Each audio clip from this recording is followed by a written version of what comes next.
Seja bem-vindo, vocês estão na central de vendas exclusivas do CT Segurança e nesse mês quem está com a gente é a Combox, uma fabricante 100% brasileira de produtos de segurança eletrônica e parceira aqui do CT Segurança.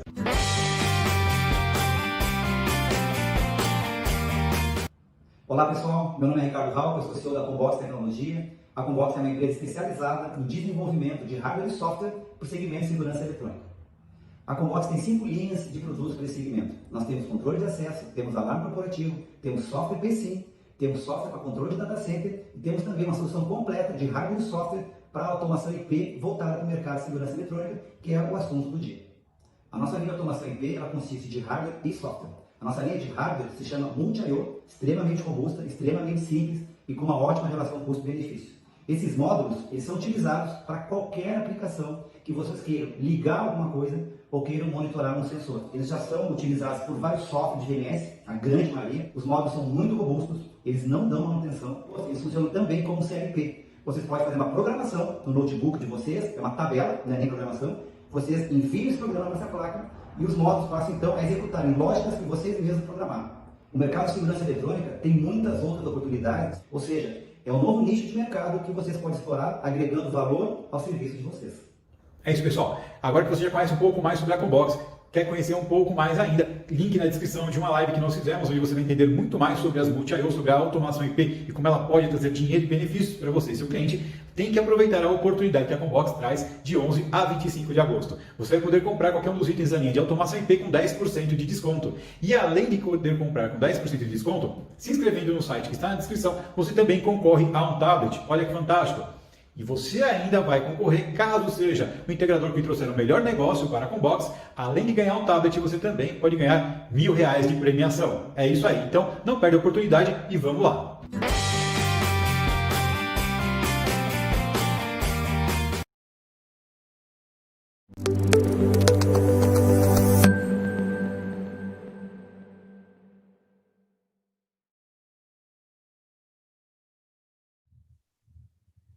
Boa tarde, seja muito bem-vindo mais uma vez aqui ao CT Segurança, nesse nosso canal do YouTube. Estamos de novo aqui para trazer conteúdo de alta qualidade para você. Então, antes de mais nada, vamos lá, primeiro, as 3 regrinhas de ouro que você já conhece. Se você ainda não é inscrito no nosso canal, aproveita agora e se inscreve, já ative as notificações e já aproveita também e deixa o seu like. Nós pedimos essas 3 etapas porque com isso a gente consegue influenciar o algoritmo do YouTube, aumentar a relevância desse conteúdo e levar tudo isso para muito mais gente no nosso mercado. Então, não se esqueça, se inscreve, ativa as notificações para não perder nada e também já deixa o seu like. Estamos aqui de novo nesse nosso programa de quarta-feira às 17 horas, sagrado, que é o Security Talks com a Avantia. Hoje nós temos aqui, por parte da Avantia, o meu querido Bruno Carvalho. Tudo bem, Bruno? Tudo bem, Silvano? Tô de bola. Gerente comercial no Nordeste e o Carlos Trindade. Tudo bem, Carlos? Tudo bom, Silvano? O grande evangelizador do mercado de segurança do Brasil, quiçá das Américas. Prazer estar aqui. Obrigado. Que é gerente de negócios, show de bola. E hoje nós temos como convidado, né, o Paulo Coimbra, diretor de operações lá de Swap. Boa tarde, Paulo, tudo bem? Boa tarde, tudo bem? Eu vou tentar Prazer estar aqui com vocês. Eu vou tentar falar um pedaço aqui do Paulo, aqui, sem perder o fôlego. Ele é especialista em Lean Manufacturing, atua como consultor em TPS na diretoria da ABS, que dá o Coa Business System, tem experiência internacional, Estados Unidos, Espanha, né? Bastante tempo de Alcoa, passou por Ford, Gerdau, ou seja, tem bastante já conhecimento amealhado. E hoje a gente vai falar sobre segurança para armazenamento de material explosivo, né? Então, Bruno, puxa aí a conversa. Olá, boa tarde a todos. Obrigado pela participação de todos aí. Gostaria de agradecer aí o Paulo Coimbra ter aceitado o nosso convite. A gente já tem uma parceria aí de mais de 8 anos, né? Junto ao Complexo Portuário de Suape. Então, é uma alegria muito grande estar recebendo aí o Paulo nesse nosso evento. Paulo, eu queria começar saber de você como é que é encarar esse desafio, né? De estar fazendo parte, de estar conduzindo a diretoria de gestão portuária do Complexo Portuário de Suape. Queria saber de você aí como é que é esse desafio. Boa tarde a todos outra vez. Sem dúvida é um desafio grande. Para mim, que vim de muitos anos de empresa privada, é um desafio também conhecer a forma de trabalho, o modus operandi do setor público, né? Que isso há diferenças muito grandes, né? No formato, na maneira de como se atinge os objetivos. Obviamente, os recursos e a velocidade são elementos importantes que aumentam esse desafio. Mas, tendo na cabeça o objetivo de transformar o porto em algo que seja competitivo, que esteja no mercado, que possamos, no futuro, ter competitividade para enfrentar os desafios também contra o setor privado, contra, no bom sentido, na briga mercadológica por esse setor. E esse é o desafio que motiva a gente olhar o nível de oportunidades que tem no setor público, de melhoria, de atualização, e construir resultados aí ao longo desses anos, né? Eu estou desde 2015 aqui, nessa posição, olhando sempre o setor portuário e as instalações portuárias como sendo um business também. Isso é um negócio, precisa ser visto como tal, onde você consegue implementar e deve implementar todas as estruturas de modernidade, de inovação, de melhoria, de manutenção nessa estrutura, como se isso fosse uma grande indústria que produz resultados, e, nesse caso, que atende a um público muito grande, não só voltado para a indústria naval petrolífera, que a gente vai falar muito aqui sobre os granéis líquidos, que são o grande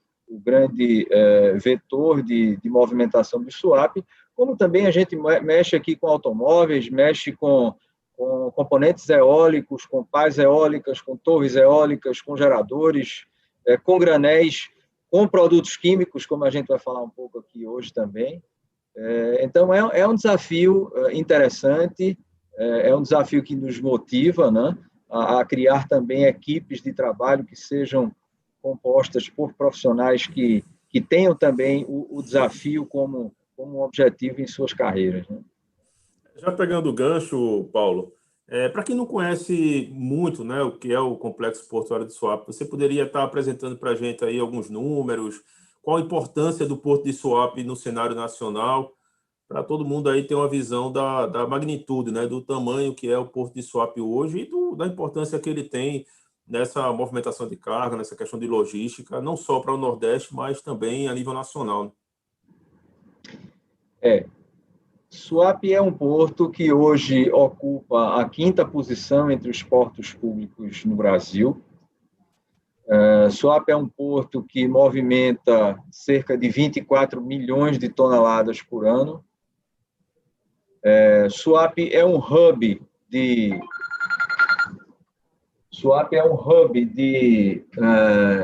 GLP, que é um gás que é feito de petróleo, e é um hub de granéis líquidos, né? Suape hoje é o porto que mais movimenta granéis líquidos no Brasil, porto público, né? Em segundo lugar vem Santos, mas Suape é o primeiro porto em movimentação de granéis líquidos. Temos pátios de veículos, somos o único porto no Nordeste que movimenta veículos. Hoje, nós movimentamos na ordem de 80 mil veículos por ano em Suape. Suape é um porto que tem uma responsabilidade social muito importante, porque estende-se a um território de 13 mil hectares, né? O complexo e toda a zona de influência de Suape, ela tem 13 mil hectares. Isso envolve trabalhos com as comunidades, isso envolve conflitos também que fazem parte do dia a dia com comunidades e encontrando soluções junto com eles. Suape é um porto que tem uma tancagem, né, uma capacidade de armazenar granéis líquidos derivados de petróleo da ordem de 800 mil metros cúbicos, né, esse é um volume considerável. Temos uma área de porto organizado, que é a nomenclatura utilizada pela Secretaria de Portos para a definição de um porto público que é administrado ou através de um estado, como é o nosso caso, ou um porto direto do sistema DOCAS. Então, essa é a área que você, não só a área de influência, mas é a área que você tem responsabilidade sobre ela. E aí que vem, inclusive, a parceria junto com vocês para trabalhar no processo de monitorar, vigiar e melhorar os sistemas de identificação de tentativas de invasão, de identificação, muitas vezes, simplesmente de movimentações de populações que precisam ser instruídas por conta da atividade de swap. Nós temos também uma movimentação grande de grãos, né, de trigo, temos movimentação de óleo vegetal, também faz parte do portfólio, e tem um grande terminal de containers, né, que é o Tecon Swap, que é uma área arrendada, na verdade é um arrendamento privado do ICTSI, que é uma empresa filipina, e que tem capacidade para movimentar aí 700 mil TEUs por ano de containers. Então, somos um porto que tem uma localização geográfica muito privilegiada, né? Nós estamos praticamente a 800 quilômetros de Fortaleza e a 800 quilômetros de Salvador. Então, nós estamos nesse raio aí de 400 quilômetros, de 800 quilômetros, nós estamos abrangendo praticamente toda a região Nordeste. E temos uma localização privilegiada também em relação ao resto do planeta, né? Nós estamos num ponto muito próximo, mais próximo, talvez, em termos de porto da Europa, estamos próximos também, indo para o norte, para as linhas que fazem Estados Unidos, estamos na rota do Canal do Panamá, que recentemente foi ampliado. Então, tudo isso faz de Suape, de fato, a menina dos olhos do Estado, né? Aqui nós, apesar de todos os problemas que surgiram desde a crise econômica de 2014 e a retomada, Suape vem crescendo ano a ano desde 2013 e 2014 com um impulso maior com a chegada da refinaria Abreu e Lima, e isso faz com que Suape tenha um crescimento contínuo e sempre aí próximo dos 2 dígitos de resultado. Muito legal, muito legal. E essa proximidade aí da Europa, de outros países, né, exige que Suape ela mantenha as questões relativas a ISPS Code, todas as medidas relativas à questão de segurança atualizadas e com as certificações necessárias para que seja possível estar recebendo esses materiais, né? E esses navios internacionais, não é isso, Paulo? Sem dúvida, né? A partir lá de que se criou o ISPS Code, lá em 2004, né? É um processo que requer um nível de tecnologia avançado, né? Um nível de informação com garantia de integridade de dados, por exemplo, e todo esse conjunto de regras, né, que surgiu depois lá do atentado das Torres Gêmeas em Nova York, nós tivemos uma mudança muito grande nos padrões de exigência para receber linhas internacionais, né? Na verdade, o ISPS Code se aplica a portos e aeroportos, mas o foco principal é na conexão direta entre produtos e embarcações que vêm de longo curso, né? Não há necessidade, por exemplo, de ter o ISPS Code em instalações que trabalham apenas com cabotagem, com navegação costeira. Os critérios vêm sendo aprimorados a cada ano, né? Você tem dentro do ISPS Code, você tem aquilo que é mandatório e aquilo que é recomendação, mas normalmente a gente tem tentado trabalhar fortemente com tecnologia de ponta, trabalhando com o conceito de inovação, que é também um vetor importante dentro de Suape, que vem sendo fortalecido nessa última gestão agora que temos. E o ISPS Code o ISPS Code é uma condição essencial para se trabalhar. E aqui a gente está falando de controle de perímetro, de monitoramento, de vídeo monitoramento, a gente já vem pensando, como todos, né, em trabalhar, e já temos hoje, por exemplo, imagens produzidas por um drone que a gente tem dentro da estrutura de SWAP. Então, a gente faz um monitoramento mais eficaz e com a necessidade menor de recursos e de pessoas, né? Ô, Paulo, desculpa te interromper. Pegando o gancho, falando um pouco sobre SPS Code, chegou uma pergunta aqui do pessoal que está assistindo a gente, que é a seguinte: o plano de segurança, né, do Porto e SPS Code contempla na sua matriz de risco armazenamento de cargas perigosas? Existe hoje uma declaração de cumprimento junto à Comportos? É uma pergunta dos nossos ouvintes aqui. Eu queria que você falasse um pouco sobre isso. Perfeito. Antes até do ISPS Code, dentro da estrutura da ANTAC, né, que é a Agência Nacional para Aquaviários, nós já temos deliberações definidas em relação a produtos perigosos.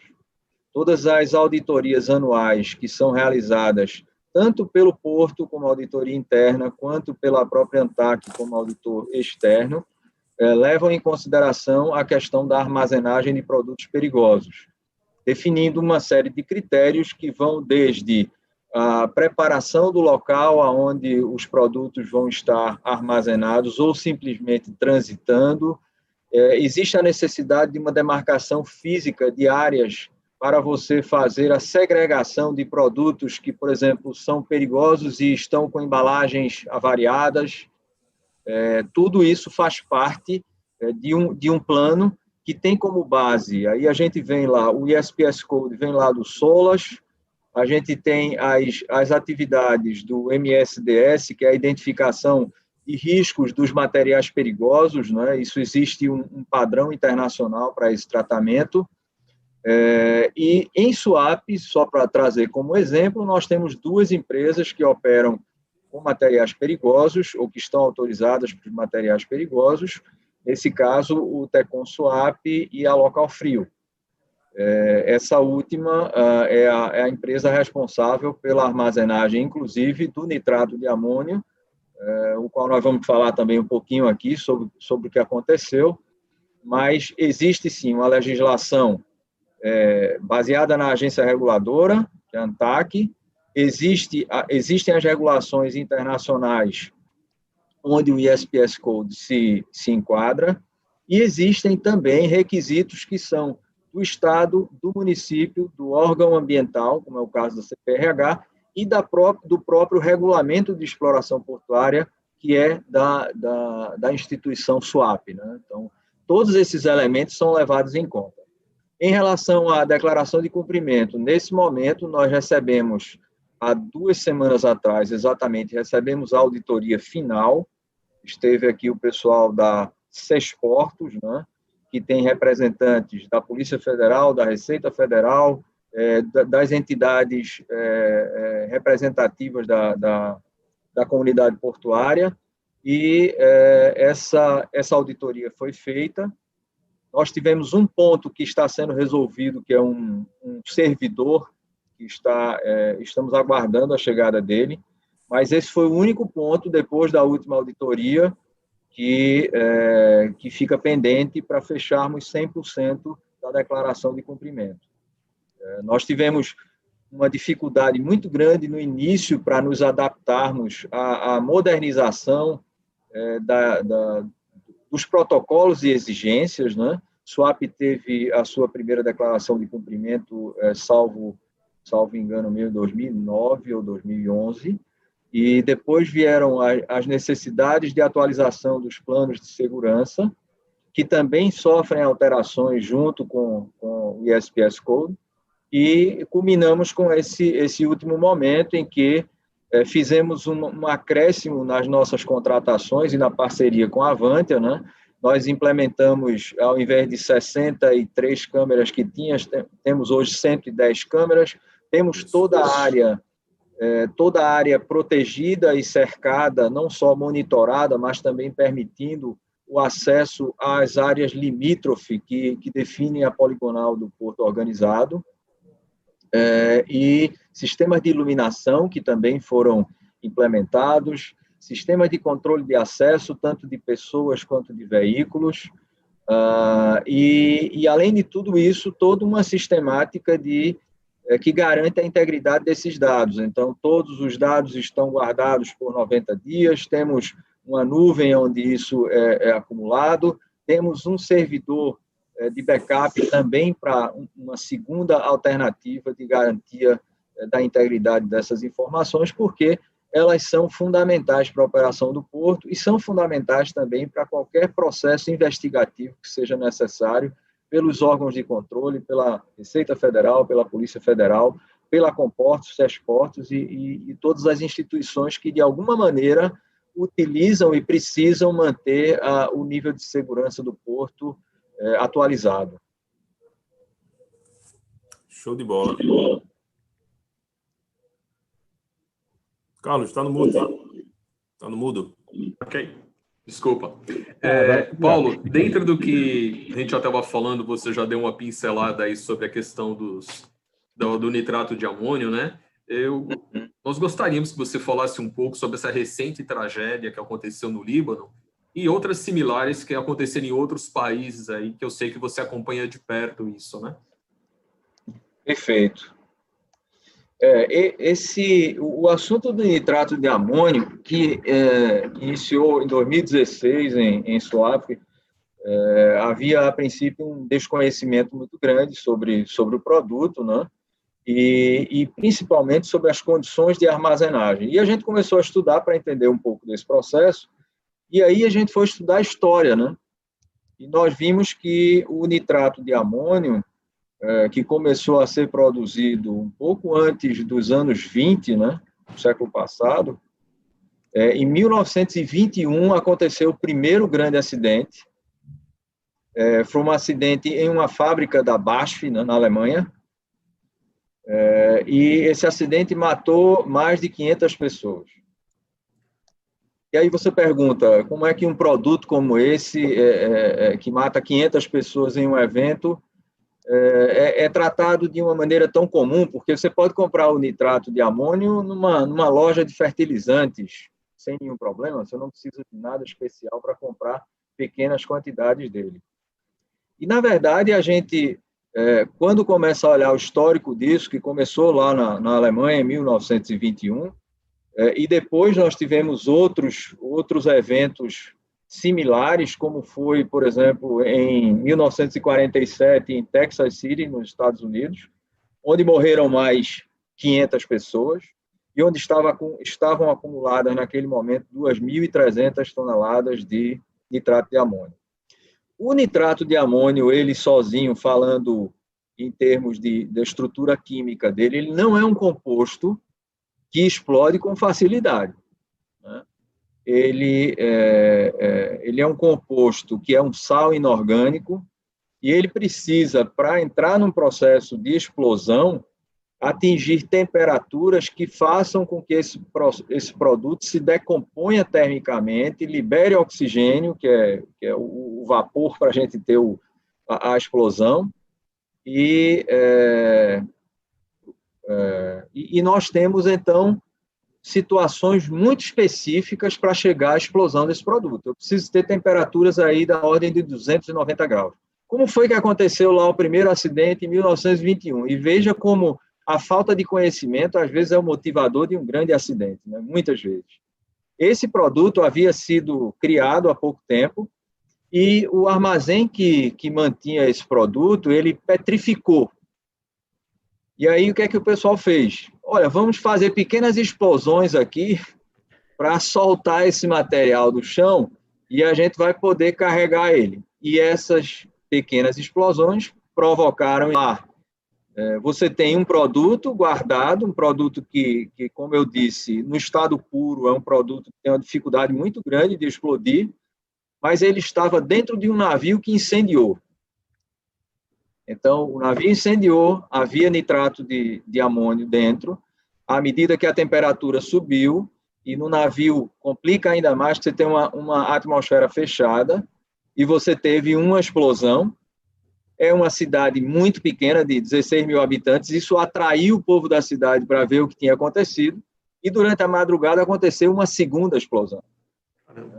E pelo mesmo motivo.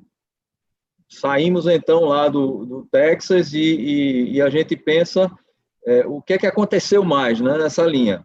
Em Bali, na Indonésia, aconteceu, ou melhor, antes disso, aconteceram também eventos terroristas com a utilização do nitrato de amônio. Em 95, nos Estados Unidos, em um ato terrorista contra um prédio do governo, havia nitrato de amônio e havia nitrometano, as duas coisas juntas, um para criar o incêndio, a combustão, e o outro para provocar a explosão, e isso aconteceu. Como aconteceu também na Noruega, acho que em 2000 e... não me recordo agora a Noruega, mas também foi um atentado terrorista, também produzido por um volume de nitrato de amônio, mais algum ignitor que produziu o calor suficiente para gerar a explosão. Quem viu as imagens de Beirute, e todos viram com certeza, e eu não observei nos primeiros momentos, as imagens mostram que havia fogo antes da explosão. Então, algo foi o fator de ignição que produziu calor, que produziu chama, e esse calor, então, produziu a tragédia que nós vimos. Na realidade, então, a gente fala que o nitrato de amônio, ele sozinho, e é o maior fertilizante utilizado no planeta. O nosso planeta consome cerca de 20 milhões de toneladas de nitrato de amônio por ano. O Brasil é um grande consumidor de nitrato de amônio. No Brasil, a gente recebe aí algo em torno de 1 milhão de toneladas ano de nitrato de amônio para a produção de fertilizantes simples, né? Quem tem jardim tem um famoso fertilizante que é o NPK, né? Que é o nitrogênio, fósforo e potássio. Esse nitrogênio do NPK é o nitrato de amônio. Então, na realidade, quando a gente começa a estudar o que aconteceu com o nitrato de amônio, o mais recente, em 2015, na China, houve também 2 explosões de nitrato de amônio, mas que estavam armazenadas juntas com cianeto de sódio. E aí essas duas coisas juntas, mais uma fonte de calor, provocou tudo isso. O que a gente conclui é o seguinte: falta muito mais uma atividade de prevenção do que uma atividade de reparação. Não adianta, por exemplo, colocar uma mangueira de incêndio depois que houve a explosão. Não vai significar nada em termos de segurança. Então, é muito mais planejamento e prevenção. A área tem que ser ventilada, o local tem que ter boa iluminação, a iluminação tem que ser à prova de explosão, toda a parte elétrica tem que estar isolada, você tem que proibir, através de sinalização, de câmeras, etc., a presença de pessoas não qualificadas para as atividades que estão ali, não permitir, por exemplo, solda e corte próximo a esse local. Então, não são medidas complexas, são medidas que requerem disciplina, né, formalidade em todos os protocolos que são utilizados, e, tendo-se isso, a gente tem uma segurança maior. Em Suape, o que acontece em Suape, existe, de fato, no dia que aconteceu o incidente de Beirute, todos perguntaram: será que Suape tem esse produto? Temos esse produto, a Local Frio estoca esse produto, ele está estocado em uma condição que atende aos requisitos de segurança. Eles estão, inclusive, aumentando esses requisitos hoje, colocando o nitrato de amônio em containers isolados, o que vai trazer uma segurança ainda maior. Quando aconteceu o evento, existiam cerca de 1.300 toneladas em Suape. Isso vai para uma empresa de fertilizantes, e de lá para cá a gente deve ter algo em torno de 600 mil toneladas hoje no estoque. Esse produto é auditado dentro daquele processo lá do ISPS Code e que é trabalhado pela ANTAC. E o que nós tivemos de muito novo, e eu digo até que é novo porque é de quinta-feira da semana passada, dia 13 de agosto, a ANTAC publicou uma resolução, a resolução 7.954, que tem como base um estudo profundo do que aconteceu com o nitrato de amônio em todo o mundo, não só com esse incidente de Beirute, como os outros também. E, para vocês terem uma ideia do nível de complexidade das medidas que são propostas dentro dessa resolução, eles estão dando um período de 1 ano para adequação dos armazéns que fazem operação ou manuseio com o produto nitrato de amônio, assim como para os outros, né? A gente não pode esquecer que Suape, com a tancagem de 700 mil metros cúbicos de derivados de petróleo, não podemos pensar que essa bomba é menor do que o nitrato, não é? Então, na realidade, quando a gente olha para o granel líquido e para as empresas que trabalham aqui com granéis líquidos, e aí, como o Suape é um porto público, as instituições podem nos visitar para conhecer, existem todos os protocolos nacionais e internacionais de proteção desse produto, existem os protocolos de combate a incêndio, existem os planos de controle de emergência, os planos de emergência individuais das empresas, os planos de ajuda mútua, todos esses protocolos se juntam para que a gente tenha um ambiente mais seguro. Suape hoje, por exemplo, trabalha com rebocadores com o sistema firefighting, então eu tenho um canhão de água em cima do rebocador, que foi algo que ajudou bastante naquele incêndio de Alemoa, lá em 2015, que aconteceu nas instalações da Ultracargo, lá em Santos. Bom, eu acho que sobre o nitrato a gente pode terminar aqui. Eu diria que continua o trabalho de fiscalização. Nós vamos ter na próxima semana, inclusive, com base no incidente, vamos ter uma visita de um grupo que fará uma inspeção nas nossas instalações, para verificar aquilo que... E eu vejo sempre, a auditoria é sempre algo que você tem que fazê-la trabalhar para você, e não você trabalhar para ela. A auditoria tem que nos mostrar aquilo que a gente precisa corrigir para ter uma condição de excelência assegurada como instituição. Paulo, você acabou respondendo uma pergunta de um participante aqui que está na plateia, o Sérgio Fang, acho que você já respondeu. Ele citou sobre exatamente esse vazamento que houve lá em Cubatão, né? Exatamente, acho que foi Cubatão. Não, Guarujá ele está colocando. Isso, foi no Guarujá. Guarujá, pronto, você já acabou respondendo. E tem uma pergunta aqui do Antônio Egito, eu não sei se você vai conseguir responder. Ele pergunta assim: acontecendo uma explosão semelhante em Suape, atingiria as moradias em Muro Alto? A preocupação dele. Acho que ele mora lá, hein? Eu sei que ele não mora, mas ele tem alguma coisa lá. Ele vai muito lá. Me lembra da segunda, mas deixa eu falar da primeira inicialmente. O incêndio que aconteceu em Alemoa se tornou uma referência no Brasil, porque você se identificou num evento como aquele o quanto se precisava ter um sistema mais robusto para combater o incêndio daquela proporção, né?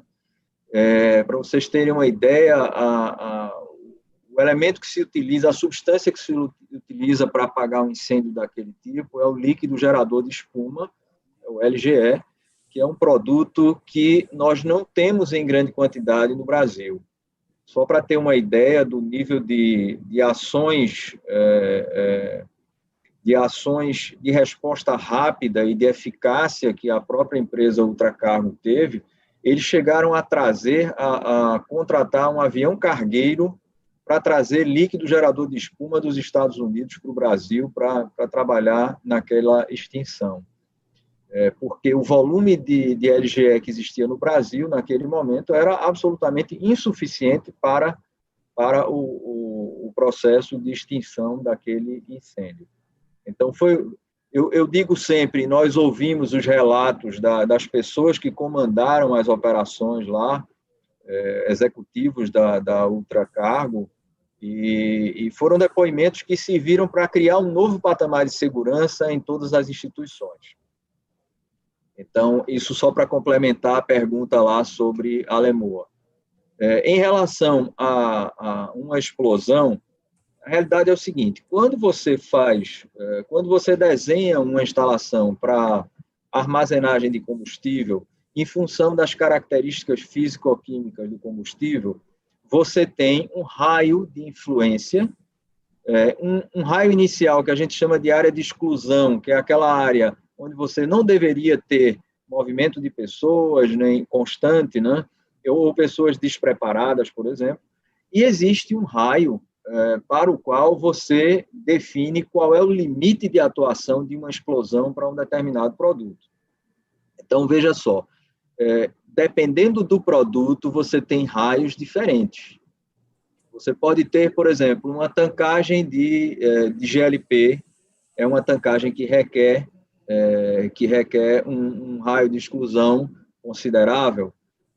Você tem produtos derivados de petróleo, por exemplo, que atingem raios de até 5 quilômetros de influência. Mas isso depende sempre do tamanho da armazenagem, né? Tanto ela isoladamente como um tanque de paraxileno, por exemplo, como depende da composição dessas cargas em um ambiente global de armazenagem de granel líquido. Então, na realidade, você tem que ir somando os riscos quando você combina produtos que são diferentes, mas que são produtos inflamáveis. Então, é muito difícil fazer uma avaliação aqui, eu não tenho esse estudo feito na mão, para você saber exatamente, olha, dentro do conjunto de armazenagem de swap, vamos considerar que swap estivesse com toda a sua tancagem preenchida, qual seria a influência de uma explosão? Primeiro que a gente tem que considerar é que cada uma das instalações tem seus sistemas contra incêndio. Então, nós não podemos considerar como uma grande bomba, não é isso. Na verdade, são diversos elementos que armazenam produtos inflamáveis, mas que têm sistemas de segurança e de prevenção montados exatamente para você evitar que chegue a problemas dessa natureza. O distanciamento entre as instituições também é definido por norma e revela as distâncias mínimas que você precisa ter para que, em caso de um evento de incêndio em uma instalação, você não tenha a transferência dessa explosão para outras instituições. Eu me recordo, existem algumas esferas, por exemplo, de gases liquefeitos de petróleo, ou mesmo de gás natural, que, dependendo do volume dessa esfera, como eu disse, você pode ter um raio de influência de até 500 quilômetros, isso é possível. Até 5 quilômetros. Você pode ter repercussão disso. É por essa razão que há um cuidado muito grande no caso de swap para com as comunidades que estão dentro do território, e algumas comunidades, por exemplo, se instalam ao lado de uma dutovia de um produto derivado de petróleo, e há um esforço muito grande, tanto de swap quanto de todas as instituições. A Petrobras é uma empresa muito séria nesse aspecto, com o objetivo de limitar e orientar as populações para que fiquem fora de regiões de risco, zonas de exclusão para produtos dessa natureza. Vou fazer uma pergunta rápida. O Brasil é um país que tem 200 milhões de técnicos de futebol, 895 milhões de analistas políticos, todo mundo é especialista, né? E eu estava vendo essa semana passada, acho que uns 2, 3 dias depois do conflito em Beirute, alguns especialistas traçando planos mirabolantes, para evitar esse tipo de coisa, inclusive fazendo um link com o que aconteceu em Fukushima, não da questão, porque são coisas diferentes, mas um dos problemas de Fukushima foi justamente porque veio a água, e aí um dos problemas é que a água cobriu justamente a central de energia, que estava mais baixo do que o nível do mar, e aí acabou atrapalhando muito mais. Eles estavam falando sobre 2 questões. Uma questão que seria que as docas de porto serem em uma região costeira, mas que tivesse montanha, e os caminhões, o trem tivesse que se deslocar para a lateral para poder pegar uma serra mais amena, mas ela está mais perto de uma encosta alta, e também colocar em contêineres que estivessem flutuando um pouco mais para dentro do mar. Caso tivesse uma explosão, não tinha nada ao redor, era só o mar ali ao redor. a questão da costa era para que a onda de impacto batesse nessa costa, né? E não fosse desbravando para dentro do continente. Isso parece, numa primeira análise, algo plausível de ser feito? Veja, os portos, a grande dificuldade é que nós temos os portos antigos, né? Alguns deles que você consegue fazer adaptações e requalificá-los para uma condição do estado da arte em termos de segurança hoje. Como você tem portos que isso é um impedimento, né? Um dos problemas que se fala, por exemplo, o Porto de Santos tem uma dificuldade tremenda de crescer para trás, né? Ele entra na cidade, ele tem a montanha ali também. Então, hoje há uma preocupação, eu diria que macrográfica, na hora que você vai desenhar um novo porto, levando em consideração situações como essa. Suape, por exemplo, tem um território de 13 mil hectares, que é maior do que a cidade de Olinda. Dentro dessa área de gestão que da instituição portuária, você consegue, com planejamento, consegue criar condições de contorno que permitem segurança a partir de determinados limites para comunidades, para instituições como hospitais, enfim, escolas, hospitais, creches e as próprias vilas de moradia. Então, na realidade, existem planos, mas cada porto tem sua composição geográfica, requer medidas específicas. Você tem, por exemplo, como você falou, eu posso ter uma área de fundeio para os navios que esteja em um raio muito grande e que isso dá uma segurança maior também para que todas as operações que estão dentro da poligonal daquele porto estejam sob a guarda da autoridade portuária. A partir do momento que você tem...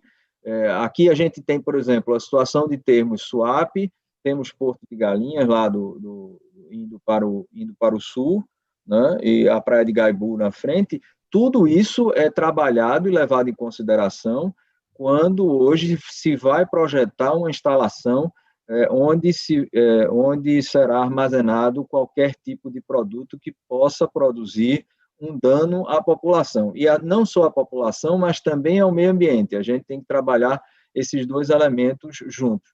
Então, eu concordo acho que as ideias devem ser exploradas nessa direção, mas diria também que cada perfil geográfico portuário necessita de um estudo específico, porque tem condições muito próprias de cada porto. Legal. Paulo, mais uma contribuição aqui do Sérgio Fang.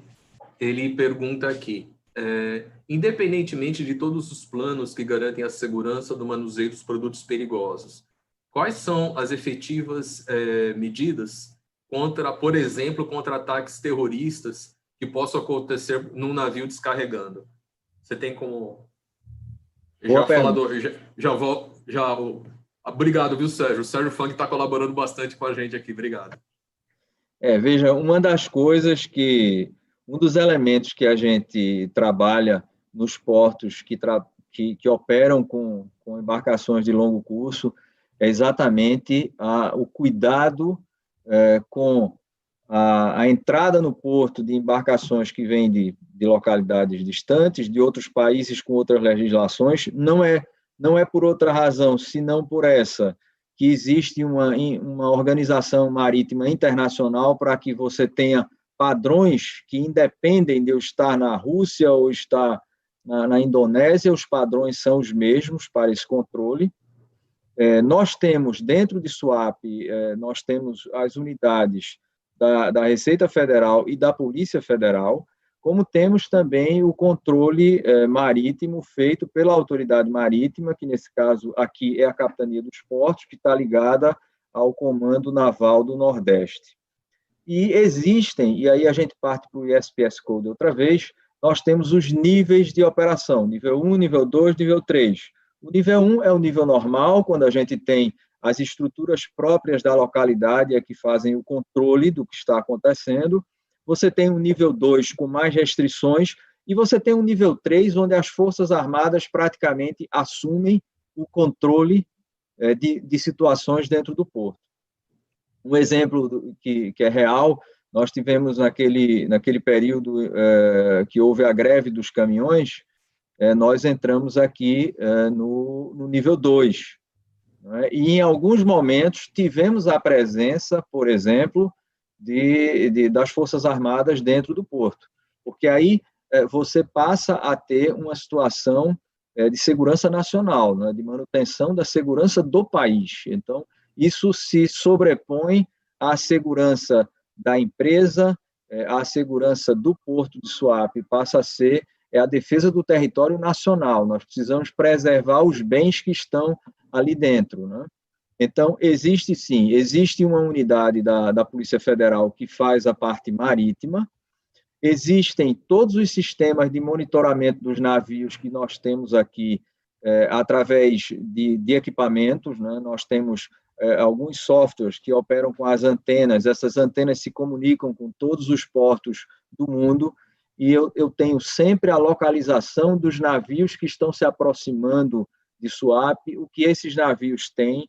O IMO, né, o International Maritime Organization, tem um número para cada navio desse, então você tem todas as informações sobre o navio, e isso permite que nós tenhamos uma segurança muito grande em relação a embarcações que vêm de longo curso.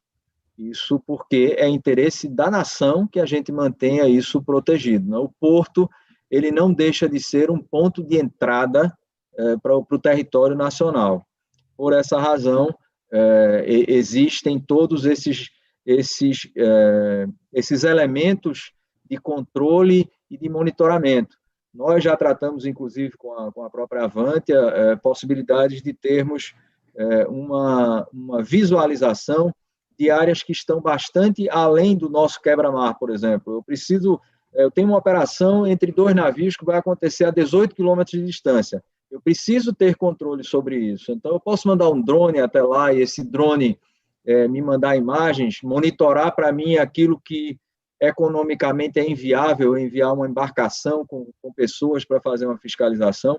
Tudo isso olhando exatamente esse ponto que o Sérgio, né, da pergunta dele, que é o objetivo nosso da manutenção do território nacional, da segurança das pessoas e o meio ambiente, que são os elementos que são monitorados tanto pelo porto, quanto pelas instituições como a Polícia Federal, como a Marinha e como as próprias Forças Armadas, a Aeronáutica e Exército, quando isso é uma necessidade. Paulo, você me lembrou de uma coisa aqui, eu estava pensando, que não só a questão de segurança, não só a questão da segurança do trabalho, segurança das pessoas, mas existem algumas áreas, né, do porto que sofrem fiscalização e influência da Receita Federal, né, os pontos alfandegados, né, a movimentação de carga. Eu queria que você falasse um pouco aí sobre os pontos alfandegados, que são áreas específicas em determinados pontos do porto, né, que sofrem a influência e a fiscalização da Receita Federal, além de outros órgãos, mas que também, por exigência de algumas resoluções da Receita, exige que o vídeo monitoramento seja disponibilizado, as imagens, o reconhecimento, o registro da movimentação de veículos, tem uma série de coisas aí que são específicas para pontos alfandegados, né? Que você falasse um pouco aí sobre isso. Perfeito. Os recintos alfandegados, né, essa é a nomenclatura usada pela Receita, eles são aqueles recintos que é como se fossem uma extensão do navio ou uma extensão do cais. Para esses recintos, principalmente aqueles em que nós recebemos produtos importados, nosso caso, por exemplo, de veículos. Então, os recintos são alfandegados, eles têm todo um padrão de segurança diferente daquele recinto que é não alfandegado, que é para produtos que já foram nacionalizados, e onde o nível de exigência, tanto do monitoramento quanto do controle de acesso, é muito mais rigoroso do que nas instalações não alfandegadas. O recinto alfandegado, ele pode ser dentro da zona portuária, como ele pode ser fora da zona portuária, né, que a gente chama de um porto seco. Então, existem, os níveis de exigência em ambos os casos é o mesmo. Quando eu tenho um pátio de veículos nacionalizados, por exemplo, eu tenho que ter um sistema de monitoramento, eu tenho que ter iluminação, mas eu não preciso ter, por exemplo, o acesso da Receita Federal instantâneo a qualquer imagem que é necessitada naquele recinto por ser alfandegado. Eu tenho um nível de iluminação no perímetro do recinto alfandegado que também precisa ser obedecido. Eu tenho que fazer o controle de acesso rigoroso de pessoas e de veículos dentro daquelas áreas, porque ali eu tenho um produto que está vindo de fora do país, que precisa ser nacionalizado, que precisa ser verificado toda a parte documental em relação aos impostos que precisam ser pagos ali, e é por isso que a Receita Federal fiscaliza isso de uma maneira tão rigorosa. E não é rigorosa, é a maneira que deve ser feito uma verificação para recintos dessa natureza. Os custos que esses recintos alfandegados trazem a nível de manutenção dos sistemas são custos elevados, mas são justificados pela profundidade dessas operações, não só em valores monetários, porque tem produtos de alto valor agregado, como é o caso de veículos, como também pela segurança de o que está vindo junto com esses veículos. Nós tivemos, há uns 2 anos atrás aqui, a pedido de uma própria montadora brasileira, tivemos uma verificação feita no pátio alfandegado, com cães, para que se verificasse, por exemplo, se havia alguma contaminação por droga feita nas movimentações que ocorrem ali. E isso só pode ser verificado, só pode ser investigado quando a gente tem elementos como imagens, no mínimo, registros, notas fiscais, mas principalmente imagens e registros de entrada, acesso e saída, são os elementos que nos garantem a rastreabilidade quando da ocorrência de qualquer evento, de qualquer sinistro. Paulo, tem mais umas perguntinhas aqui do Sérgio, né? Pelo visto, realmente, o Sérgio é da área. É teu amigo, Sérgio Fang? Ele está ajudando bastante, viu? Vamos lá. O Sérgio, ele está no Porto de Santos, né? Ele trabalha no Porto de Santos? Isso, se não me engano, legal. Ele trabalha com os radares também lá. Ele é fantástico, cara. Tem um conhecimento assim que é assustador. Pô, depois faz a ponte para a gente conhecer ele. Legal. Faz a ponte aí para a gente. Vai ser um prazer bater um papo com ele. A pergunta do Paulo, eu já sei a resposta, mas eu vou fazer.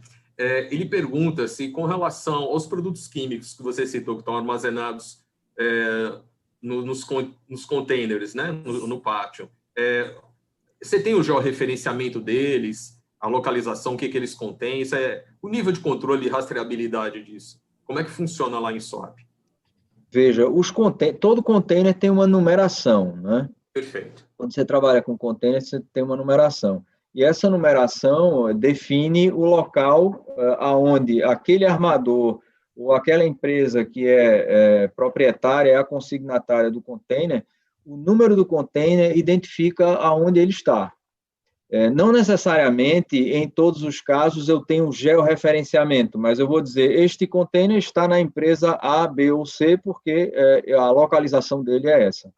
Existem sistemas já hoje que fazem não só a identificação dos locais do container, como também fazem uma verificação na hora que o container é movimentado, se o container é vazio, se o container está cheio, isso fazendo uma pesagem, inclusive, na movimentação, e os controles para containers são muito rigorosos. E não é à toa que grandes investimentos são feitos nessa área com containers, porque, ao mesmo tempo que ele é a forma mais segura de se transportar alguma coisa, ele ainda é alvo. As grandes contaminações por entorpecentes, elas acontecem ainda com containers, né? Isso já aconteceu em diversos portos, é algo sempre tratado com uma seriedade muito grande, mas eu diria que o container é o elemento, em termos de segurança, mais seguro que nós temos para trabalhar esses produtos, para identificar onde eles estão e criar a rastreabilidade neles. Existem containers também que trabalham com RFID, que são os identificadores via rádio, onde você não só localiza o container, como você também tem todas as informações do que aquele container, da carga que aquele container tem. Obviamente, isso não é acessível por qualquer pessoa, mas o consignatário da carga ou o transportador tem todas as informações e tem a rastreabilidade daquele container dentro dos recintos. Mais uma do Sérgio. Você já citou também, mas eu vou deixar você falar mais um pouquinho. Ele falou assim, vocês gravam as imagens do sistema de CFTV por até 90 dias com backup externo, fora do porto também. Você já falou sobre isso, mas eu acho que ele não pegou. Isso, não, nós antigamente não tínhamos, mas fruto da penúltima auditoria, nós fomos instados a colocar a mesma capacidade que a gente tem lá para os 90 dias que fica nos servidores, a gente precisa ter isso em um outro local. A gente optou por ter na nuvem, então a gente tem o nosso servidor que segura 90 dias, eu tenho a nuvem que é o backup desse servidor e eu tenho um servidor que é o backup da nuvem. Na verdade, o formato é esse. Já existiram, e algumas instituições ainda trabalham, por exemplo, com câmeras que têm cartões de memória, né? Mas isso é algo que tem uma limitação muito grande, eu acho que já não é uma solução de referência, sem dúvida, né? Hoje não faz sentido a gente estar armazenando informação em nada que seja um elemento rígido, um objeto, mas existem, em alguns casos é mandatório que você faça por alguma restrição que exista, mas sim, a resposta é que hoje a gente tem essas imagens, como eu comentei da auditoria, estamos aguardando a chegada desse segundo servidor para que a gente feche todo o processo de imagens. Hoje a gente tem o nosso servidor e temos a nuvem. Beleza. Tem uma outra pergunta que ele fez aqui, eu não sei se você sabe responder, com relação eu acho que o Sérgio está tentando chegar na pergunta que eu não sei a resposta. Ele está chegando. Eu acho que ele soltou aqui, ó. Ele perguntou. Ele não perguntou quem veio primeiro, se foi o ovo ou a galinha, mas ele perguntou quem veio primeiro, a cidade ou o Porto de Santos? Aqui, acho que não, é cidade ou Porto. Peraí. Cidade não é Santos, ou Porto? não. Cidade, é o Porto. Quem veio primeiro no tocante, assim, na preocupação, né? A gente tem que se preocupar com quem veio primeiro aí, né? A cidade já estava lá, depois veio o Porto estava lá, depois veio a cidade. Sim, a gente tem uma cultura muito fraca no Brasil com relação a isso, né? A gente constrói as coisas e deixa construir ao redor, né? E depois se torna um problema o aeroporto de Congonhas em São Paulo, né? Por exemplo. É verdade. Um bom exemplo disso é quando o SWAP foi concebido, que desses 13 mil hectares de SWAP, 59% é área de proteção, área verde de proteção. Foram criados também, foram desenhados e projetados os cinturões que evitam exatamente tanto a expansão do porto para cima da civilização, quanto a civilização para dentro do porto. Então, esses 59% de área não foram à toa. O objetivo foi exatamente criar na Interlândia uma condição de controle, tanto de expansão do porto, que tem que ser projetado, não pode ser uma coisa crescendo loucamente, quanto também evitar que a civilização se aproxime, até para a proteção dela, além dos limites do território do SWAP. Obrigado. Mais alguma pergunta aqui do Sérgio? Não. O Sérgio perguntou aqui, ó, se ataques cibernéticos já exigiram de vocês atualização de procedimentos.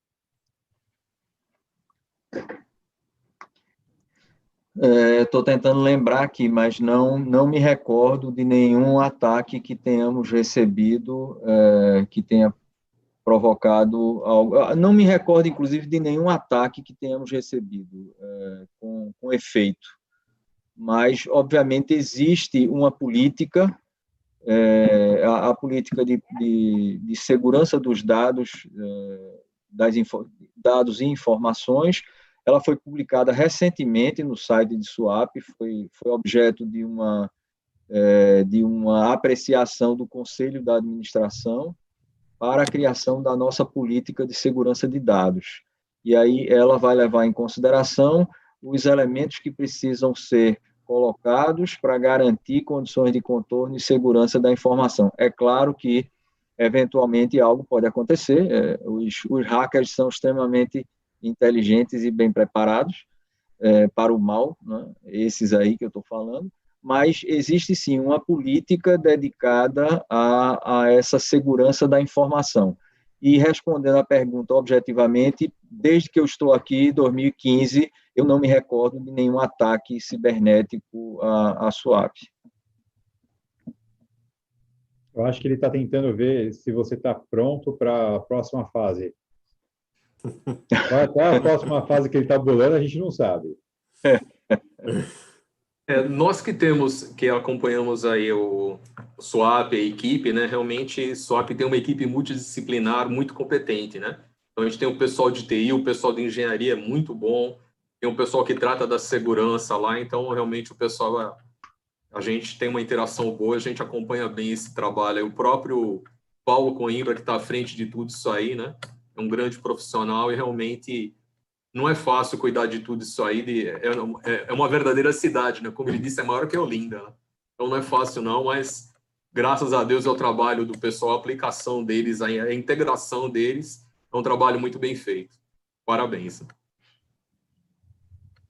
Olha, vamos aproveitar aqui, então, antes da gente entrar no encerramento, né? Hoje é um dia também especial, não só pela presença do Paulo, né? Muito obrigado, mas também é o 20º Security Talks Online, aqui com a gente no canal do CT, né? Que é uma data, né? É algo já marcante. Então, o que a gente fez? A gente conseguiu, junto com o marketing da Avantia, né? Assim, mas meio que na surdina, a gente surrupiou uma garrafa de vinho da adega do Maurício. A gente vai fazer um sorteio aqui ao vivo, né? Vai premiar, né, um dos nossos amigos que estão aqui no chat. Então é o seguinte, você que está assistindo a gente agora, tá certo? Coloca aqui, o primeiro que acertar o nome e a empresa do último participante que Security Talks, ou seja, da semana passada, colocar o nome dele certinho e a empresa, primeiro que colocar aqui, vai levar uma garrafa de vinho e a gente vai dar um jeito dela chegar para você, não importa onde você esteja. Então, vamos aí. Demora um pouquinho para o pessoal responder, porque tem um delay da internet, né? Até o pessoal, de repente, sair correndo, né? Para pesquisar, mas a gente vai aguardar aqui e daqui a pouco eu falo. Não vale se você for da Avantia, tá? Vamos deixar claro isso. Quem for da Avantia não ganha. Vai aguardar um pouquinho, né, pessoal? Então, vamos lá. Se o Bruno quiser ir já fazendo a despedida dele enquanto eu olho aqui, qualquer coisa eu corto vocês. Legal. Beleza. Só para fechar, para a gente, digamos assim, finalizar as perguntas aqui, eu não queria deixar de fazer essa daqui. Paulo, o Antônio Egito fez uma pergunta aqui bem objetiva. Existe alguma interação de SWAP com o Porto do Recife? Ou seja, existe algum trabalho, comunicação? Como é que é feito isso? Se existe, junto com o Porto do Recife? Paulo.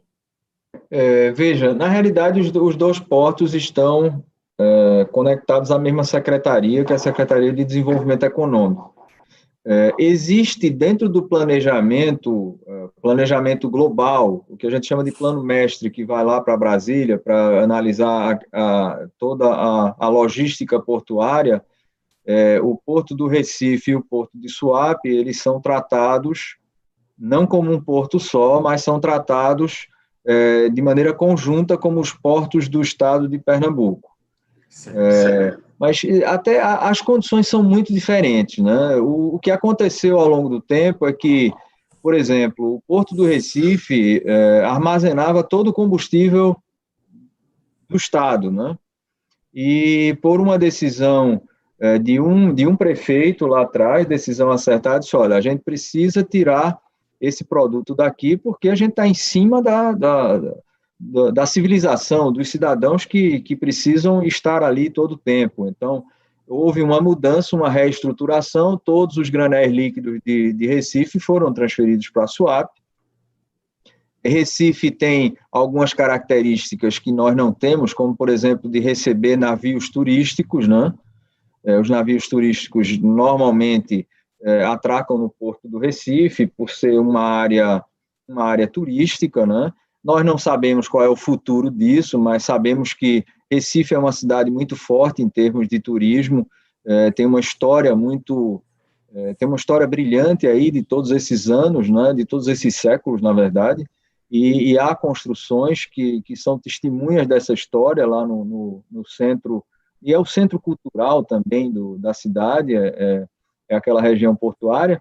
Então, há, de fato, condições geográficas que são diferentes. O Porto do Recife recebe navios de menor porte, porque a profundidade é menor, os cais também são mais antigos, têm capacidades distintas. Então, eu diria que, em termos de cargas de grande porte, há uma tendência dessas cargas se movimentarem para um porto com águas mais profundas. Como, por outro lado, algumas atividades com embarcações menores permanecerá no Porto do Recife, como também ele tem alguns armazéns, como o armazém de açúcar, eles têm atividades lá que são atendidas plenamente pela condição que o porto tem. Então, eu diria que são administrações sob o controle de uma mesma secretaria, mas que têm autonomia para trabalhar de forma independente um do outro. Não há uma amarração entre esses dois portos. Silvano, nós já temos o ganhador do vinho aí, né? Você pode anunciar aí quem foi? É o João Gabriel Barreto. João Gabriel Barreto. Que nem se esse, que é quase avante, cara. Quase que ele não ganha por isso, viu? Mas tudo bem. Mas por acaso esse vinho do Maurício não é nenhum carreteiro, não, né? Cara, a gente não sabe porque o pessoal do marketing que foi lá e pegou, teve que sair correndo, não deu tempo de olhar o rótulo, tá? Ah, então não é carreteiro. Mas se é da adega do Maurício, deve ser coisa boa. Não, ali é só coisa fina. Só coisa fina. Legal. Brunão, você pode começar, então, a dar suas últimas considerações? Legal, Silvano. Eu gostaria de agradecer mais uma vez a todos que participaram aqui, né? Em especial o Paulo. Obrigado por ter aceitado o nosso convite, Paulo. Parabéns pelo trabalho que você tem feito aí junto ao Complexo Portuário de Suape. A gente faz parte desse projeto aí junto com vocês e a gente consegue visualizar o quanto você atua de forma séria, né, e de forma muito focada com o resultado, né, que Suape tem dado aí. Os números estão sendo apresentados aí e são bem relevantes. Sem dúvida, Porto de Suape é um porto de referência. Então, eu queria parabenizar você pelo trabalho que você tem feito na condução aí da gestão portuária desse porto que é tão importante, não só para Pernambuco, Nordeste, mas a nível nacional. Hein? Gostaria de agradecer novamente a todo mundo que participou, né? Esse é um evento, como a gente vem conversando bastante, é um evento de conteúdo. O Security Talks tem sido um evento de sucesso aí, e essa interação, essa troca de informações, essa troca de experiência tem sido muito legal aí para o desenvolvimento desse nosso mercado aí. Obrigado, Silvano. Obrigado, Paulo. Valeu, Carlinho. Tamo junto aí. Valeu, tamo junto. Paulo, agradecer você ter aceito o nosso convite. Nós sabemos que a sua agenda é muito apertada, não é fácil você estar aqui com a gente. Muito obrigado por ter dispensado o seu tempo. Já parabenizei você, vou parabenizar de novo pelo seu trabalho, o trabalho da sua equipe, uma equipe muito focada, né? Você conduzindo aí força de trabalho, e vamos continuar levando à frente aí essa missão, né? De estar crescendo com segurança, com qualidade, né? Colaborando com o crescimento do nosso estado. Muito obrigado. Paulo, antes de você se despedir, só anunciar que semana que vem quem vai estar aqui com a gente é o Saulo Pessoa dos Santos, diretor de comitê da segurança bancária da ABSEG. Então, semana que vem, às 7 horas, estamos de volta com o Security Talks aqui da Avante Online, com o pessoal da ABSEG, do Comitê de Segurança Bancária. Muito bom. Paulo, por favor, cara, suas considerações finais. Agradecer a vocês pelo convite, né, e dizer que, na verdade, a operação portuária, as operações portuárias são parte de um conjunto, né? Nós temos uma equipe de trabalho, todas as diretorias trabalham muito engajadas em busca de resultados. Isso, de fato, é um time, o presidente, os diretores, as equipes, as pessoas. A gente encontra pessoas com um nível de dedicação muito grande aqui. A gente vem tentando melhorar o nível de conhecimento, de especialização das pessoas, porque o fato de sermos do setor público não nos exila dessa condição, né? Nós precisamos ter pessoas cada vez mais preparadas, sistemas cada vez melhores, e em nome de Suape eu agradeço também o convite de vocês e naquilo que a gente puder ajudar, estamos à disposição. Obrigado a vocês. Show de bola. Obrigado, Paulo, pela tua participação, por todo esse conhecimento. Obrigado, Bruno, pela presença aqui com a gente de novo. Carlão, tudo bem? Muito obrigado. E é isso aí. Obrigado, Avante, pela confiança de estar aqui com a gente no canal. A gente volta com a Avante Talks na próxima quinta-feira, às 17 horas. Continua aqui no nosso canal. Às 19h30, nós temos Linha de Frente com o Diógenes Luca e às 20h30, Hackeando Marketing com a Camila Risse. Então, não perca nada. Não se esqueça de se inscrever, ativar as notificações e já deixar o seu like. A gente se vê daqui a pouco. Um abraço. Tchau, tchau, pessoal.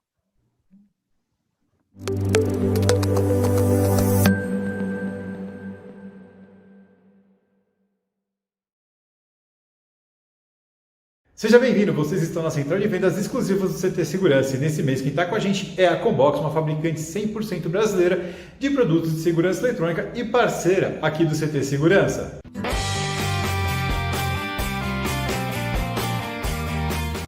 Olá pessoal, meu nome é Ricardo Rauch, eu sou CEO da Combox Tecnologia. A Combox é uma empresa especializada no desenvolvimento de hardware e software para o segmento de segurança eletrônica. A Combox tem 5 linhas de produtos para esse segmento. Nós temos controle de acesso, temos alarme corporativo, temos software PSIM, temos software para controle de data center e temos também uma solução completa de hardware e software para automação IP voltada para o mercado de segurança eletrônica, que é o assunto do dia. A nossa linha de automação IP ela consiste de hardware e software. A nossa linha de hardware se chama Multi-IO, extremamente robusta, extremamente simples e com uma ótima relação custo-benefício. Esses módulos eles são utilizados para qualquer aplicação que vocês queiram ligar alguma coisa ou queiram monitorar um sensor. Eles já são utilizados por vários softwares de DNS, a grande maioria. Os módulos são muito robustos, eles não dão manutenção, eles funcionam também como CLP. Vocês podem fazer uma programação no notebook de vocês, é uma tabela, não é nem programação. Vocês enviam esse programa para essa placa e os módulos passam então a executarem lógicas que vocês mesmos programaram. O mercado de segurança eletrônica tem muitas outras oportunidades, ou seja, é um novo nicho de mercado que vocês podem explorar, agregando valor ao serviço de vocês. É isso, pessoal. Agora que você já conhece um pouco mais sobre a Combox, quer conhecer um pouco mais ainda, link na descrição de uma live que nós fizemos, onde você vai entender muito mais sobre as multi-IO, sobre a automação IP e como ela pode trazer dinheiro e benefícios para você e seu cliente. Tem que aproveitar a oportunidade que a Combox traz de 11 a 25 de agosto. Você vai poder comprar qualquer um dos itens da linha de automação IP com 10% de desconto. E além de poder comprar com 10% de desconto, se inscrevendo no site que está na descrição, você também concorre a um tablet. Olha que fantástico! E você ainda vai concorrer caso seja o integrador que trouxer o melhor negócio para a Combox. Além de ganhar um tablet, você também pode ganhar R$1.000 de premiação. É isso aí. Então, não perde a oportunidade e vamos lá!